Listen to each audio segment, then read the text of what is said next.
Well, my next guest, I am so excited to interview Kristen Messerli. Thank you for joining Kirk and I today for this great discussion. Thank you so much for having me. It's great to be here.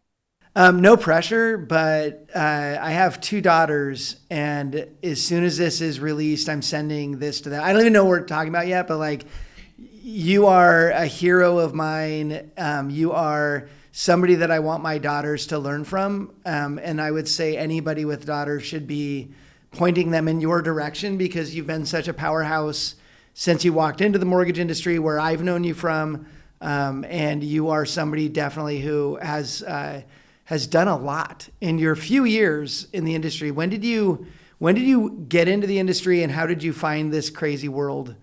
Well, first of all, I so appreciate those comments. I feel like I have grown up in the industry. I mean, I joined, my dad was a mortgage broker when I was young, so I was kind of born into it. But I was a social worker for a while, tried to not get into the mortgage industry, and then I ended up starting a business that went into mortgage in my early mid-20s. And I feel like, the mortgage industry has allowed me to test things out and grow and make mistakes. And I really feel like I've been nurtured by a really incredible group of people that, just continues to be supportive as I grow and learn and try to make an impact here. How old were you because I remember seeing you as a speaker. That was the first time we met. I think you were the speaker at an event. How old were you when you started speaking on stages? It happened pretty quickly when I started, because I started a business called Cultural Outreach, and I was working with some healthcare companies and some, social service agencies. But then I started, and it was all about reaching young and diverse markets. And I started doing some speaking. I think my first gig was with the MBA at a diversity inclusion event that they had. And I was sharing some research, but then people were like, you're a millennial. Let me hear from you about millennials. And so I started getting on stages from there, but I think I was 24 or 25. So 24. Yeah. And you had never spoken before, or had you spoken to groups before that? Yeah, no, I was so nervous. I was such a mess, but I had been through this program that was kind of like it's an entrepreneurial program in grad school, where they like have you do speaking or you speak, and then they buzz you as you say or they give feedback. And I mean, I was like shaking when I would do those and would cry after, and I still did the same thing when I joined in the mortgage industry. But again, people were so nice. Was this like it allowed me to be okay. Was this like a Toastmasters sort of thing? Yeah, totally. Yeah. Except it was Toastmasters plus you're starting a business. So you would be working with people. I worked with a group of Palestinian refugees building out something. And so you would create something and present on it, So. Well, you actually worked with Palestinian refugees? Yeah, I worked with a Palestinian woman who had started a business where these refugees would make toys, and in the Gaza. I mean, it's wild. But then we figured out how to sell them in the United States, and how to figure out supply issues and that kind of stuff. So it was really, really fun and obviously a meaningful kind of experience. But yeah, the speaking was where it really taught me a lot. Well, and just the quick math would say you literally just got your master's at that point, right? I was still getting it. Yeah. Yeah. So I moved to LA and was finishing my dissertation. So it was, or my, grad thesis. And that was a year in. So. Wow. And you walk into the mortgage industry, they're like, here's a stage. You're the only young person we've seen in the mortgage industry in years. So you're the one. Yeah. It was really fun. I mean, it was funny because at the time I was trying to get this business off the ground, and then I was doing graphic design on the side, even though I have had no graphic design experience. I would go door to door, like literally knocking on attorney houses or whatever, places, and that didn't have a website, and be like, I'll make your website. And then I did those Obamacare navigator things, and was in grad school, and was like, okay. And so if they said, you want to speak on this, I was like, yes, absolutely. Or if they said, will you do this for me? I'd be like, yeah, we'll do that. So my first couple speaking engagements, with the MBA were I was like couch surfing. Like I didn't have, money to make it to the conference. I literally was like on the couch surfing app, and then would curl my hair in the bathroom. It was so funny, but yeah. Nobody would have guessed that.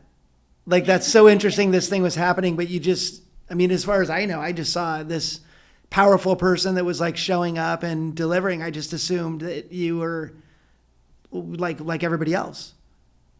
I mean, it was a lot of fun. It was very, people were so friendly and supportive, and they were excited about my message. And so that made it it made things take off a lot faster too. So I was able to then get into people, like speaking at people's sales rallies or whatever, and talking more about like young and diverse markets.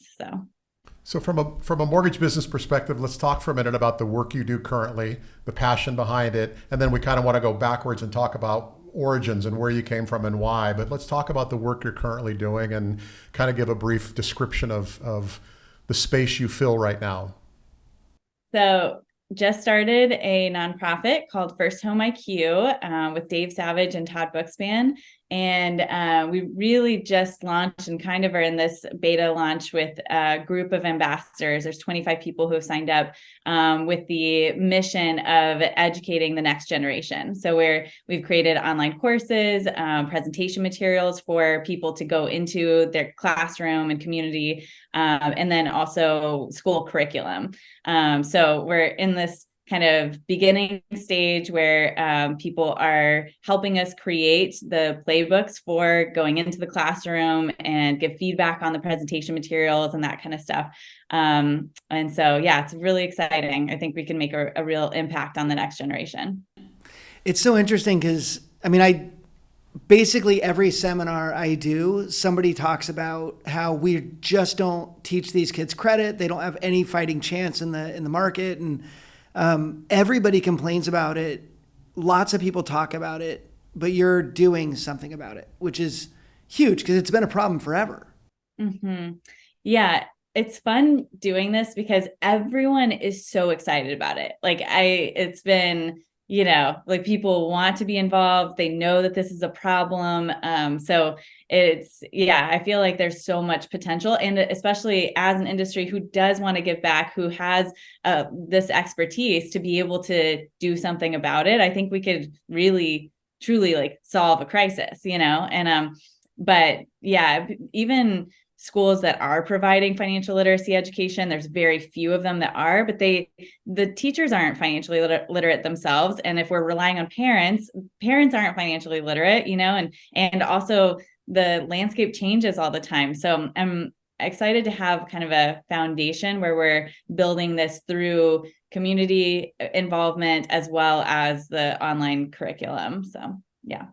And in a world that struggles with the disparity between the haves and the have-nots, creating a deeper pool of financially literate people is probably the greatest. They talk about education being the solution to closing that gap, but education in this particular area is probably the first solution to closing that gap most effectively and most rapidly. So you have a background in social work, and then you take your mortgage. It's not even safe to call it mortgage. It's financial literacy, this desire to see people achieve some freedom in their lives as a result of finance.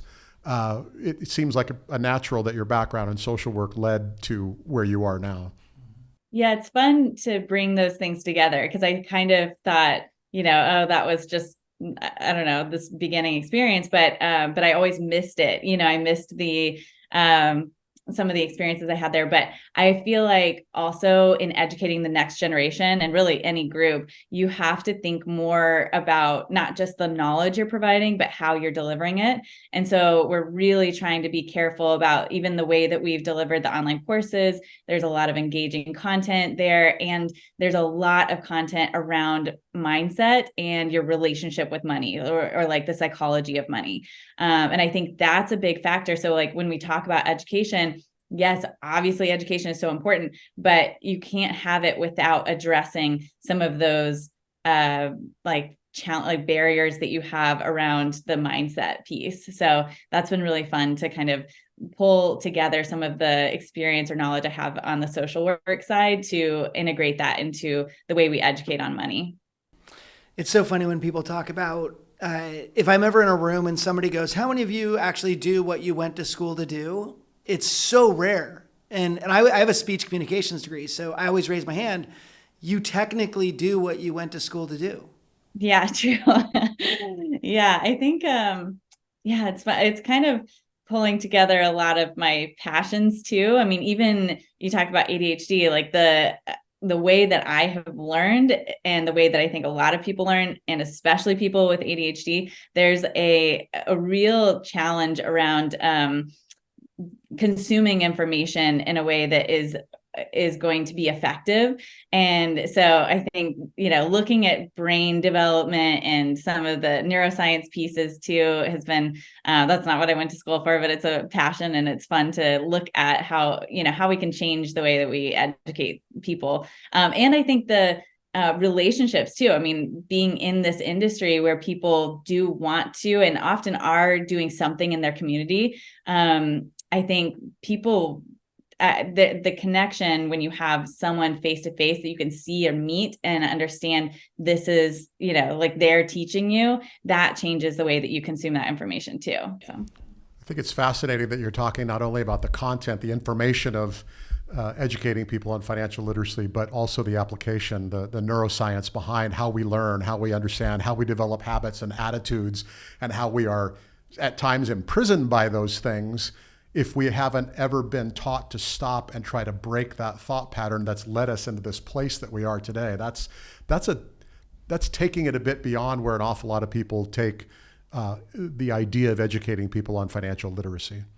Yeah, I realized that even though with cultural outreach, the business I built before, I was doing a lot of financial education for lenders. Like we would create, blogs and social media and whatever, but I personally still felt so much anxiety around money, and it had like built my life and had this huge impact on my life. And so it was just recently that I started, just before we started this nonprofit, that I realized there's a really important factor here that we're missing around education. And yeah, like even you can be in the industry for a long time, or you can be delivering financial literacy education and not be aware of some of the your own relationship to money that might be influencing you. So I was going to ask, because speaking of influence, most people, if you look at what they do for a living, if you look at what their passion lies, like it usually comes from somewhere, right? I have an incredible sense of justice, and you can track back to my history, growing up, you can find out why I have a sense of justice. You want to make a difference. You want to be in the lives of many people, making a difference from the stage. You want to deliver, whatever you can to help. Why? I mean, a social work master's, was it MSW? I actually got half an MSW, and then I moved over to MPA, public administration. Yeah. So it's got more of the nonprofit management side, actually. So, but there's a thread of like help people. Why? So I think I have always felt that. I've always felt very mission driven in some way, like wanting to make a difference in the world.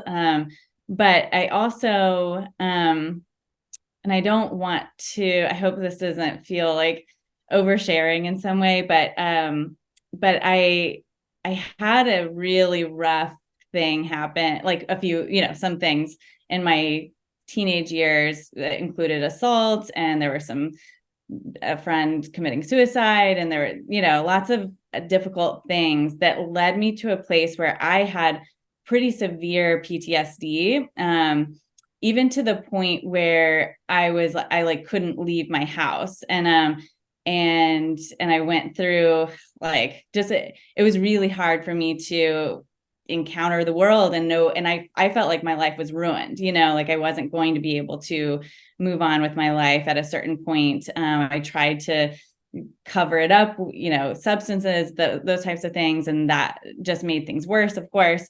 And social work helped to some degree, because I was like, I can save others as I'm trying to save myself. But then I started getting this burnout, and it kind of all came crashing down. But what was interesting is that, and looking back on this now, I can see what really made the biggest difference to me, I think. I mean, I was in therapy and all that kind of stuff, but I also, I started this business. I went through that entrepreneurial program, and being able to take ownership over my life through my finances, through business. I bought a home, and that created a safe space for me. And it just ended up being I want to help others do that in some way. You know, I mean, I feel like, looking back, taking ownership over my finances and being able to build the life that I wanted was healing to me. You know, I was then, and being on stage and being able to, you know, do those types of things. But I feel like it really led into, I want to make a difference in the world no matter what, but to be able to make a difference around helping people understand how how money impacts their lives, and how to take, you know, our kind of tagline with FirstHome IQ is own your future. And I feel like, you know, taking ownership over your finances, your money, and that bleeds into every aspect of your life. And so that really made a huge difference for me. And I think that it's a driving force around a lot of the other things that I do today. Okay, first of all, you would have to go a long ways to be the most oversharing person on this podcast. So you're totally fine. You're like, I want to overshare, but here's blipping a couple things. So you're good. Oversharing is a good thing. Vulnerability is a power. And but it sounds like you were in a spot where you could have gone two different directions, right? If you're afraid to go outside, if all these things are going on, for a lot of people, that's debilitating to the point of their future is controlled by that, right? And your other option is you go this other direction where your future can be something totally different. Was there something you remember being the thing that made you go this direction over that? It couldn't have been buying a house, because you're a long ways from buying a house in the story you told, right? So what's the pathway for somebody in that situation to go, maybe I could like step out and do these things? I did actually buy a house in Oklahoma on my social worker salary. So it's kind of wild to think about. That was one of the first steps that I think I took, that I know I took to kind of take ownership in my life. But things were still really, really rough around that. And I think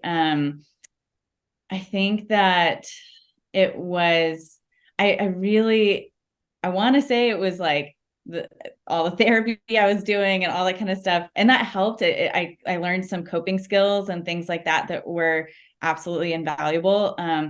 But really looking back, I think it was starting a business, and I was able to see hope in my life in a way that felt really, really empowering, you know, and it's like almost embarrassing to say how rough things were right before I joined this industry. You know, I mean, it's like things were so rough, and then like scared to go outside kind of thing. And then, and just I don't need to get into it, but it's, I feel like having a business and being able to, and I learned then after that to be able to sit in the silence and all that kind of stuff, but having the ambition and hope and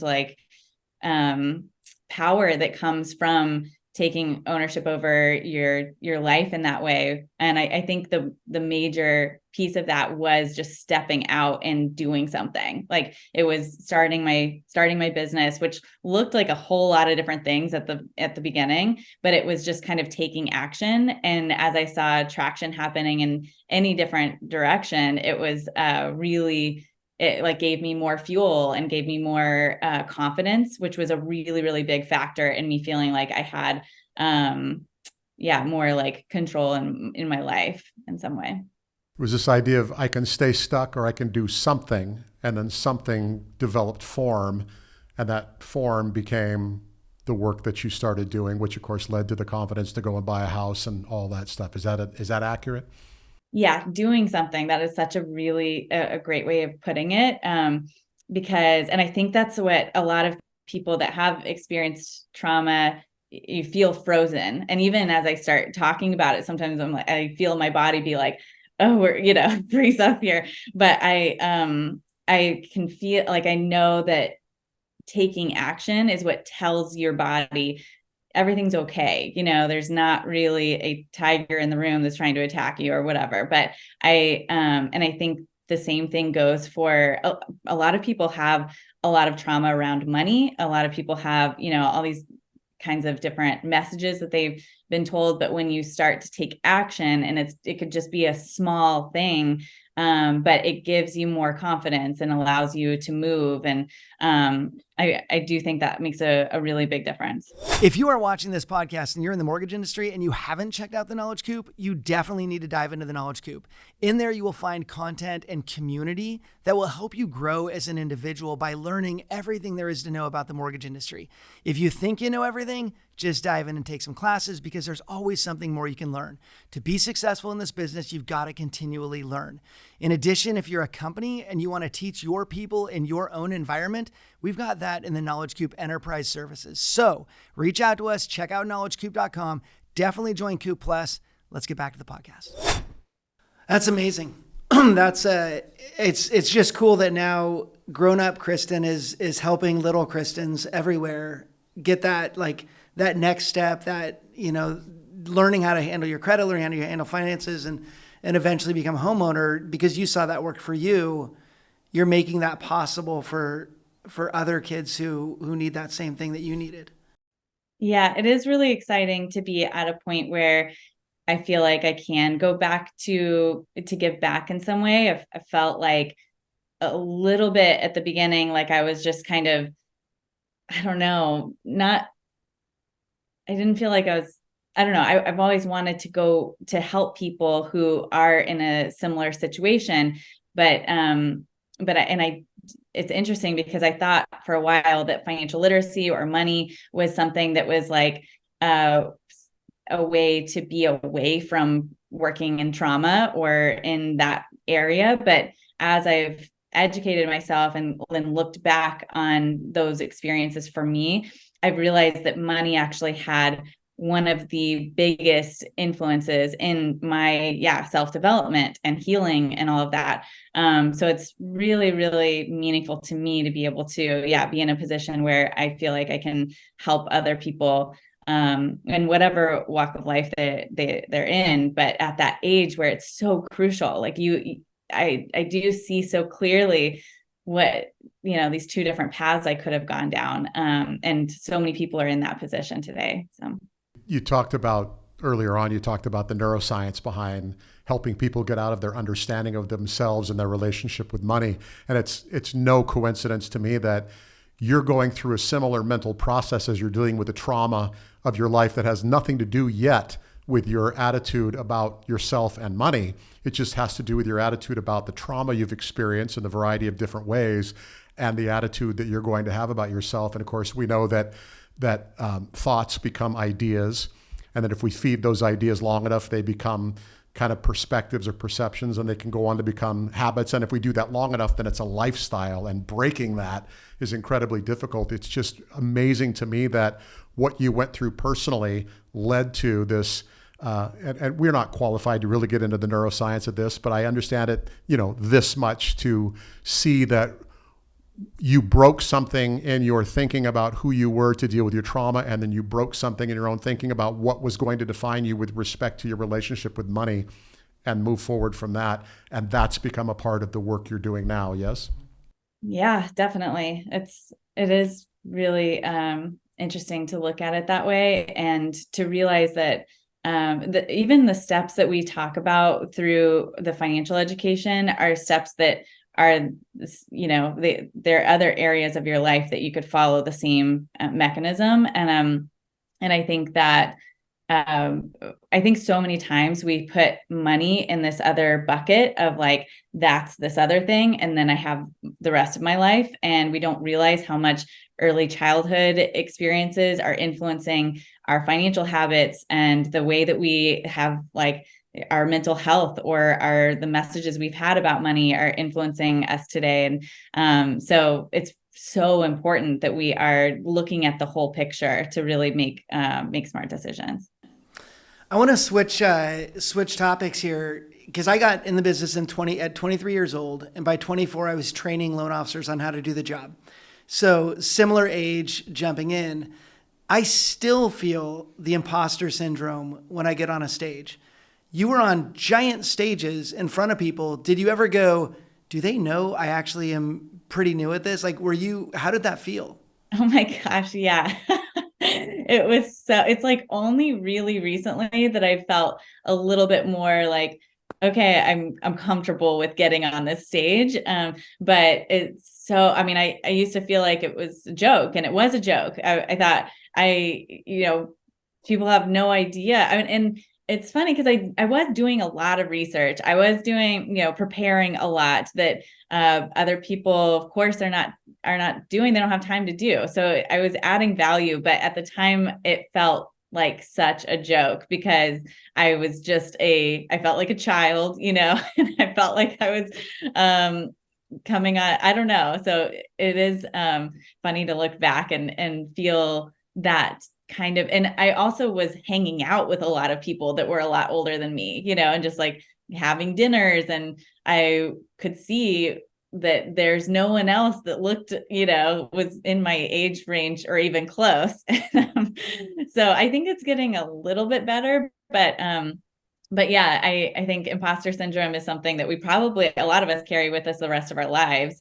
But it was really clear at that age. But it was also kind of a fun game where I felt like, okay, we're pretending now. And I think that was actually a little bit of what helped me in coming out of some of those things, was like, okay, we're going to put on this hat and we're going to pretend that you're supposed to be here. So it's so funny. I really want to call this out, because here's the perspectives. You think, oh, I'm playing make believe. I'm playing a role right now. I'm trying to be, this person. They don't know who I am.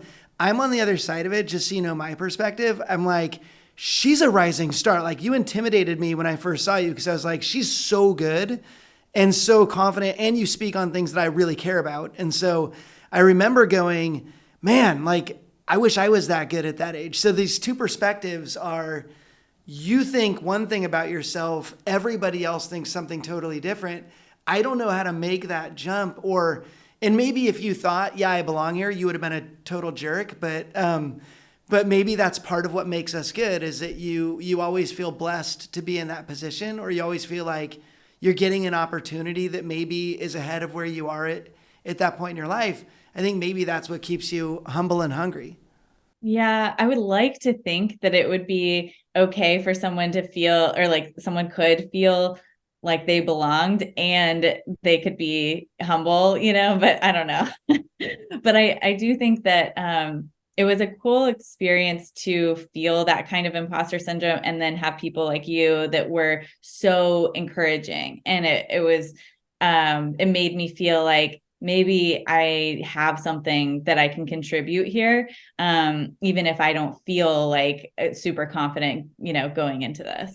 I'm guessing from the very little I know about you that you were prepared whenever you got up on stage. And I would argue, or suggest at least, that preparation is the lever between imposter syndrome and success that allows you to move forward, because you do the work, you prepare so that you know when you get up there, you know what you're talking about. You may not believe in your ability to deliver it with confidence, and you may wonder if the audience thinks you're too young or too inexperienced or whatever, but that preparation is that great bridge between where you are and how you view yourself and the work you want to do. That's so true. I prepared a lot, but I prepared in terms of the expertise, I mean, I wanted to know what I was talking about. And so I spent a lot of time like digging into some areas that I could speak to more naturally. And then I also had really good advice given to me on being in a room where you could speak up and ask a question at the end of a panel or something like that, and make sure that you always had something really valuable to say. So I was really prepared for those moments too, where I could add value to a group. And so I think, yeah, preparation was a big part of it. And then the other part was stepping into, I mean, it was like putting on a hat, I mean, I felt like I spoke with confidence. I spoke like myself and naturally, but I at least tried to project that I have something to say here and I'm going to speak from that passion, and I think that helped a lot. There's so much in what you said, and I don't want to skip over the one part, which is generosity, a spirit of generosity, having something to contribute to the group, putting on the hat, believing first in yourself, and then trying to make sure that the audience believes through preparation that you know what you're talking about, but also wanting to give back and meaningful contribution to the group for its purpose and its cause and its objectives and the other people that are involved in a panel or in the room. I think that spirit of generosity is also a huge contributing factor to moving forward in an effective way. Yeah. And, that actually kind of leads me further down the line. When Dave and I started talking about starting this nonprofit last year, I realized that like wanting to contribute or having that passion around contributing something to the industry was my driving force. My driving force early when I started in the business, I had some of that, but it was also like, for me, it was like, how can I overcome, in some way. And now it feels really good. It was funny. Speaking of another side note, but I had a gas leak in my house that was undetected for quite a while. And I got really, really sick.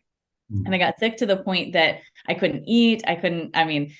It was so I could barely like do anything. But when it came to time for Dave and I to talk about the nonprofit, I was like energized. I could have enough energy to talk about it and start something. And I thought, and then the gas leak was discovered, and we were like, okay, we can do this.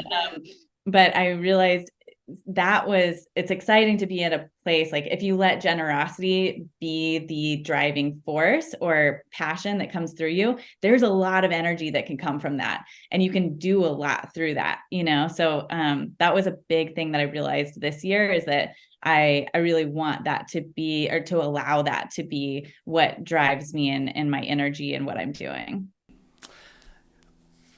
Man, so many thoughts now. I was thinking when somebody talks about something, like if you talk to somebody long enough and they start talking about something they're passionate about, you can see it in their face. Like it's immediate. And I try to call that out in people where I'm like, do you have any idea what you just did? And I was in a lunch actually with a guy who was super intimidated by a CEO in Denver.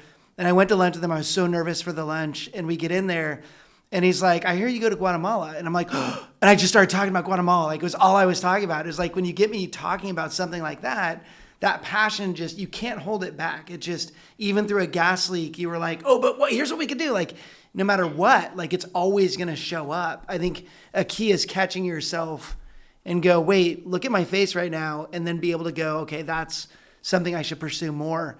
I have a question for you you were like one of 3 people your age that got in the business that year.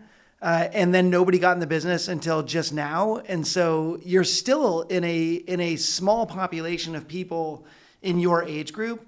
And now we're getting the Gen Zs, which by the way, you're not, the young one in the room anymore. Now we got these Zs who, by the way, don't like your generation from what I hear.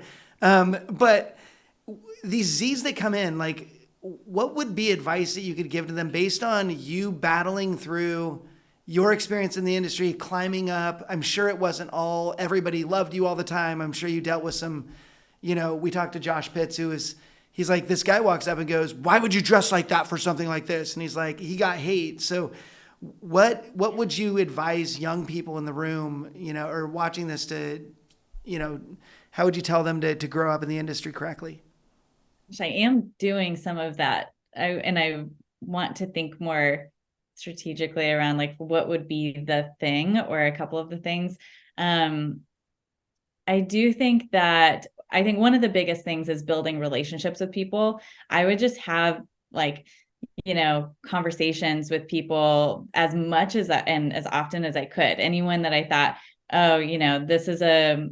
this person's, speaking on things that I'm interested in or whatever, I would have a lunch or coffee or whatever. And it really helped a lot. Like it helped build those relationships that were very meaningful longer term. And it also helped in terms of getting their advice and opening some doors, not ever with the goal of how can you help me, but with the goal of how can we work together, or how can I better understand your world, that kind of thing, And so I feel like relationship building is a really high priority. And then the other one would be preparing for every interaction that you have, like be the one that is really prepared and knowing even the small, conference breakouts, knowing that topic so that you can have something good to contribute in that conversation that makes you stand out as someone who is knowledgeable and representing your generation,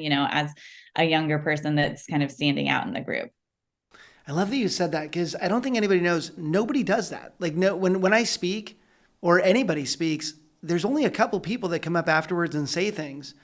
And I think there's that intimidation factor of like, oh no, but like, that's a huge deal. I've had great conversations walking off a stage and having somebody come up and ask me questions. And I'm so willing to share. Like, people don't understand the reason somebody's standing on stage is usually because they have something to share. And if you take interest in that, they're excited. Like, yeah, come ask more questions. Like, let's have the conversation. And you've done a great job building relationships that way for sure.